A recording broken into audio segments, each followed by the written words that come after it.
ओम शांति। बाप दादा बोले, मीठे बच्चे, बाप आए हैं तुम्हें श्रीमत देकर सदा के लिए सुखी शांत बनाना। उनकी मत पर चलो, रूहानी पढ़ाई पढ़ो और पढ़ाओ तो एवर हेल्दी वेल्दी बन जाएंगे। प्रश्न, कौन सा चांद सारे कल्प में इस समय ही मिलता है जो मिस नहीं करना है? उत्तर, रूहानी सेवा करने का चांस, मनुष्य को देवता बनाने का चांस अभी ही मिलता है। यह चांस मिस नहीं करना है। रूहानी सर्विस में लग जाना है, सर्विसेबल बनना है। खास कुमारियों को ईश्वरी गवर्नमेंट की सेवा करनी है। मम्मा को पूरा पूरा फॉलो करना है। अगर कुमारियां बाप का बनकर जिस्मानी सर्विस ही करती रही, कांटों को फूल बनाने की सर्विस नहीं करी, तो यह भी जैसे बाप का डिसरिगार्ड है। गीत है, जाग सजनिया जाग। ओम शांति। सजनियों को किसने समझाया? कहते हैं साजन आया सजनियों के लिए। कितने सजनिया है? एक साजन को इतनी सजनिया, वंडरफुल है ना। मनुष्य तो कहते कृष्ण को 16,108 सजनिया थी, परंतु नहीं, शिव बाबा कहते हैं मुझे तो करोड़े सजनिया है। सब सजनियों को मैं अपने साथ स्वीट होम में ले जाऊंगा। सजनिया से समझते हैं हमको फिर से बाबा ले जाने आएंगे। जीवात्मा सजनी ठहरी, दिल में है साजन आया है, हमको श्रीमत दे श्रृंगार कराने के लिए। मत तो हर एक को देते हैं, पुरुष स्त्री को, बाप बच्चे को, साधु अपने शिष्य को, परंतु इनकी मत तो सबसे न्यारी है, इसलिए इनको श्रीमत कहा जाता है। और सब है मनुष्य मत, वो सब मत देते हैं अपने शरीर निर्वाह के लिए। साधु संत आदि सबको तात लगी हुई है शरीर निर्वाह की।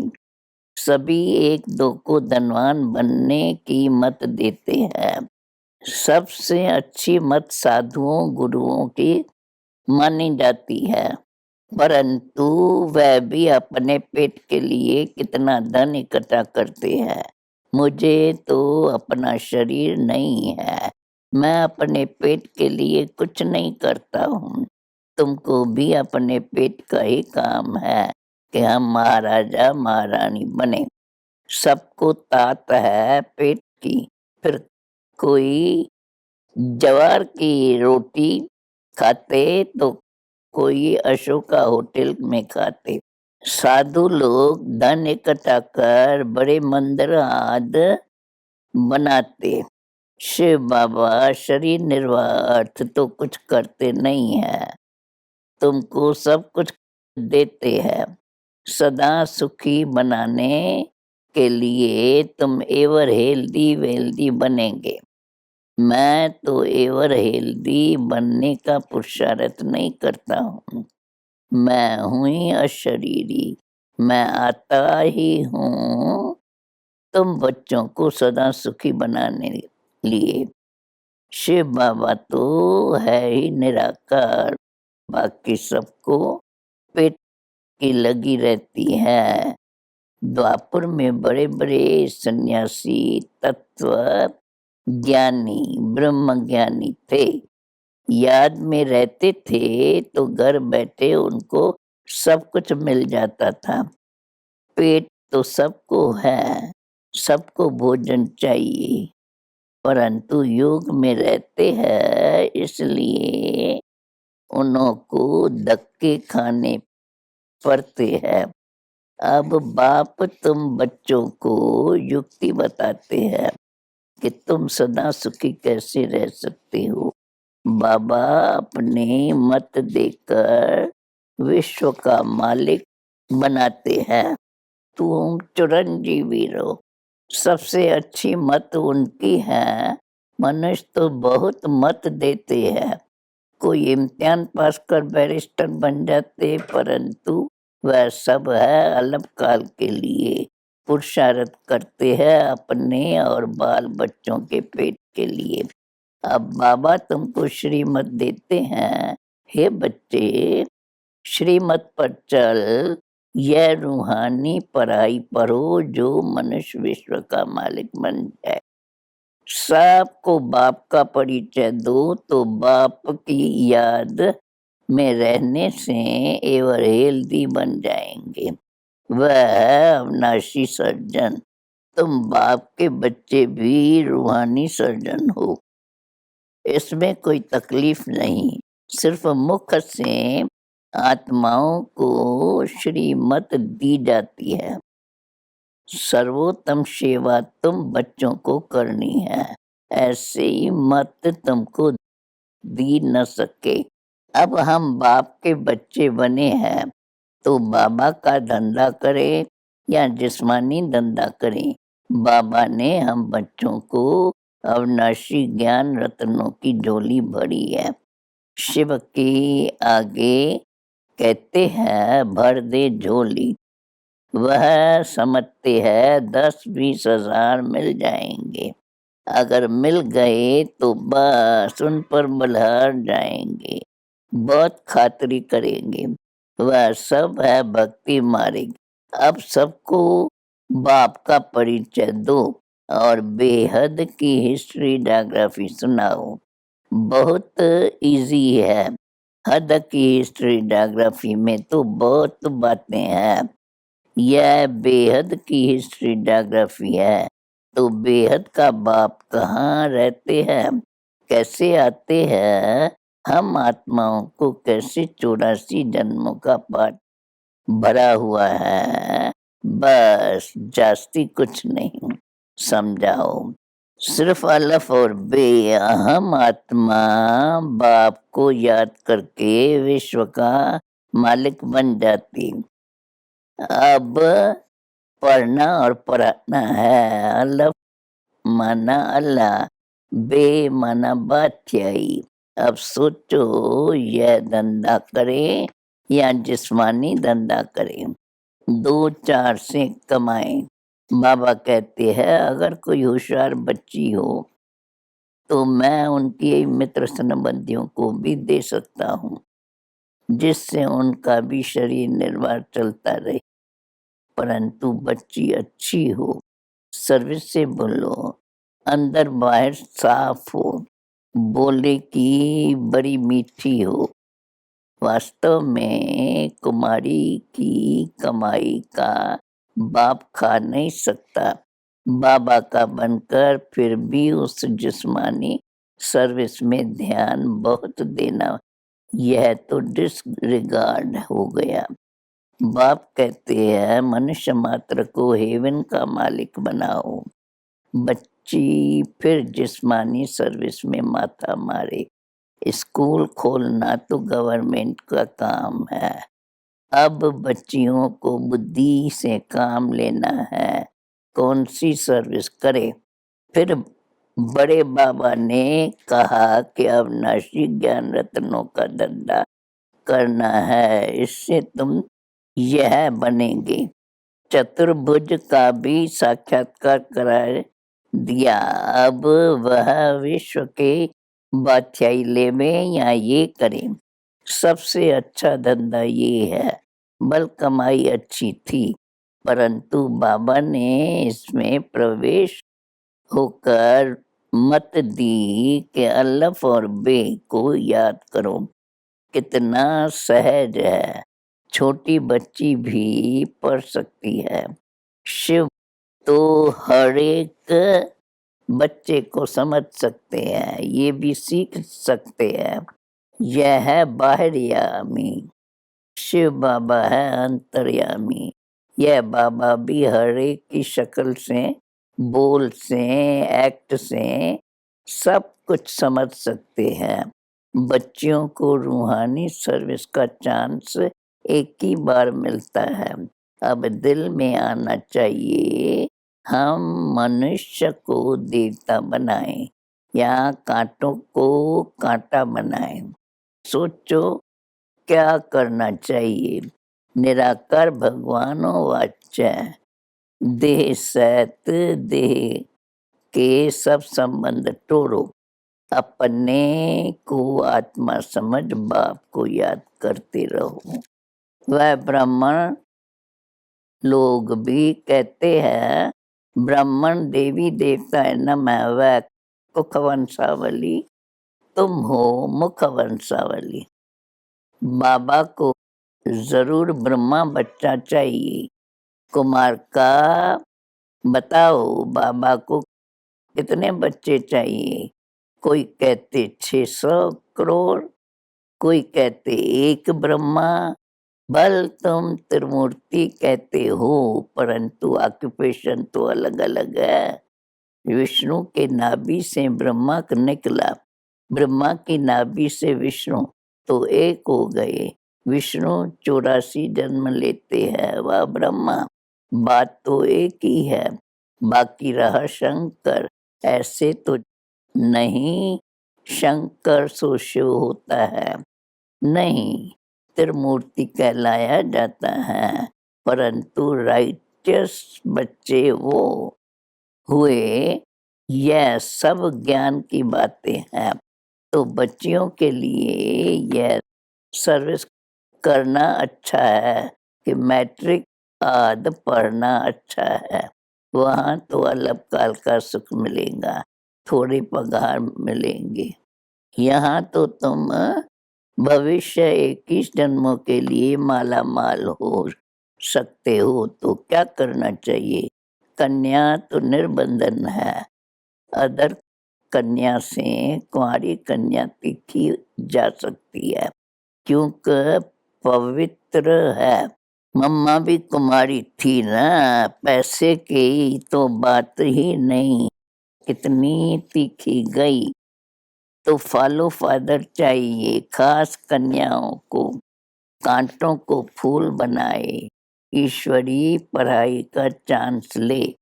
सन्यासियों को भी याद बहुत पड़ता है। कन्याओं को तो सीरी चढ़नी नहीं चाहिए।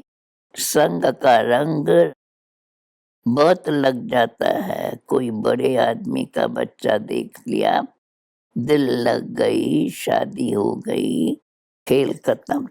सेंटर से सुनकर बाहर जाते हैं तो खेल खत्म। यह है मधुबन।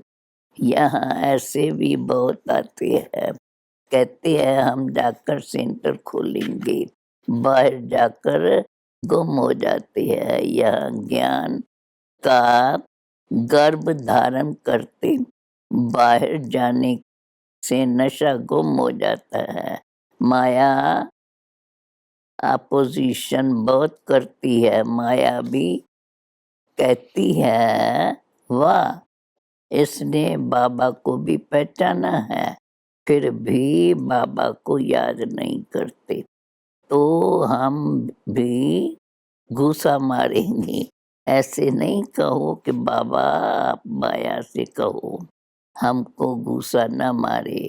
युद्ध का मैदान है, एक तरफ है रावण की सेना, दूसरी तरफ है राम की सेना। बहादुर बन राम के तरफ जाना चाहिए। आसुरी संप्रदाय को ही दैवी संप्रदाय बनाने का धंधा करना है। जिस्मानी विद्या तुम जिनको पढ़ाएंगे, जब तक वह पढ़कर बड़े हो तब तक विनाश भी सामने आ जाएगा। आसार भी तुम देख रहे हो। बाबा ने समझाया है दोनों क्रिश्चियन भाई भाई आपस में मिल जाए तो लड़ाई हो न सके, परंतु भावी ऐसी नहीं है। उनको समझ में ही नहीं आता है। अब तुम बच्चे योग बल से राजधानी स्थापन कर रहे हो। ये है शिव शक्ति सेना, जो शिव बाबा से भारत का प्राचीन ज्ञान और योग सीख कर भारत को हीरे जैसा बनाती है। बाप कलप के बाद ही आकर पतितों को पावन बनाते हैं। तुम सब रावण के जेल में हो, शोक वाटिका में हो, सब दुखी हो, फिर राम आकर सबको छुड़ाए अशोक वाटिका स्वर्ग में ले जाते हैं। श्रीमत कहती है कांटों को फूल, मनुष्य को देवता बनाओ। तुम मास्टर दुख हरता सुख करता हो, यही धंधा करना चाहिए। श्रीमत पर चलने से ही तुम श्रेष्ठ बनेंगे। बाप तो राय देते हैं, अब बाप कहते हैं अर्जी हमारी मर्जी आपकी। अच्छा, मीठे मीठे सिकिलदे बच्चों प्रति मात पिता बाप दादा का याद प्यार और गुड मॉर्निंग। रूहानी बाप की रूहानी बच्चों को नमस्ते। धारणा के लिए मुख्य सार, सर्विसेबल बनने के लिए अंदर बाहर साफ बनना है। मुख से बहुत मीठे बोल बोलने हैं। देह सहित देह के सब संबंधों से बुद्धि योग हटाना है। संग से अपनी संभाल करनी है। बाप समान मास्टर दुख हरता सुख करता बनना है। रूहानी सेवा कर सच्ची कमाई करनी है। रूहानी बाप की मत पर रूहानी सोशल वर्कर बनना है। वरदान, मैं और मेरा बाबा इस विधि द्वारा जीवन मुक्त स्थिति का अनुभव करने वाले सहज योगी भव। ब्राह्मण बनना अर्थात देह संबंध और साधनों को बंधन से मुक्त होना। देह के संबंधियों का देह के नाते से संबंध नहीं, लेकिन आत्मक संबंध है। यदि कोई किसी के वश परवश हो जाते हैं तो बंधन है, लेकिन ब्राह्मण अर्थात जीवन मुक्त जब तक कर्म इंद्रियों का आधार है तब तक कर्म करना ही है, लेकिन कर्म बंधन नहीं, कर्म संबंध। ऐसा जो मुक्त है वो सदा सफलता मूर्त है। इसका सहज साधन है मैं और मेरा बाबा, यही याद सहज योगी सफलता मूर्त और बंधन मुक्त बना देती है।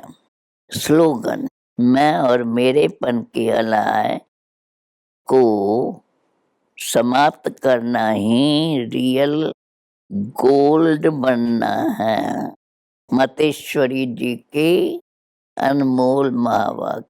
यह जो मनुष्य गीत गाते और गीता के भगवान अपना वचन निभाने आ जाओ, अब वो स्वयं गीता का भगवान अपना कलप पहले वाला वचन पालन करने के लिए है और कहते हैं, हे बच्चे, जब भारत पर अति धर्म गिलानी होती है तब मैं इसी समय अपना अंजाम पालन करने के लिए अवश्य आता हूँ।